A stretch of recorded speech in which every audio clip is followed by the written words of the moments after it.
আগামী ৩০ ডিসেম্বর মাঠে গড়াবে বিপিএল এর ১১তম আসর। মাঠের লড়াইয়ে ৫ দিন আগে জার্সি উন্মোচন করেছে চিটাগং কিংস, যেখানে স্মরণ করা হয়েছে গত জুলাই গণ অভ্যুত্থানের শহীদদের। বুধবার এক বিবৃতি দিয়ে নিজেদের জার্সি উন্মোচন করেছে চিটাগং কিংস।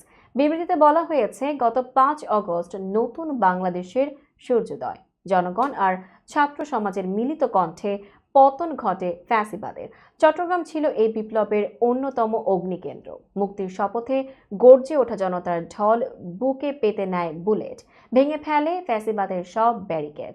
ওয়াসিম হৃদয় তরুয়ার আত্মত্যাগে আলোকিত হয় নতুন বাংলাদেশের স্বপ্ন। তাদের রক্তে রঞ্জিত মাটি সাক্ষী নতুন সূর্যোদয়ের। নতুন বাংলাদেশের চট্টগ্রামের এই গৌরবময় অধ্যায়কে স্মরণীয় করে রাখতে চায় চিটাগং কিংস। বিপিএলে চট্টগ্রামের প্রতিনিধিত্বকারীদের জার্সিতে তাই এবার অঙ্কিত থাকবে বিজয়ের অমর গাথা। ঐক্যের মন্ত্রে গাথা নতুন বাংলাদেশের অভ্যুদয়ের গল্প বলবে এই জার্সি। বিপিএল এর ১১তম আসর দিয়ে দীর্ঘ ৯ বছর পর টুর্নামেন্টে ফিরেছে চিটাগং কিংস। এছাড়াও দুর্দান্ত একটি দল তৈরি করেছেন দলটির মালিক সামির কাদির চৌধুরী। কোচ হিসেবে নিয়োগ দিয়েছে ওজি কিংবদন্তি শন টেটকে।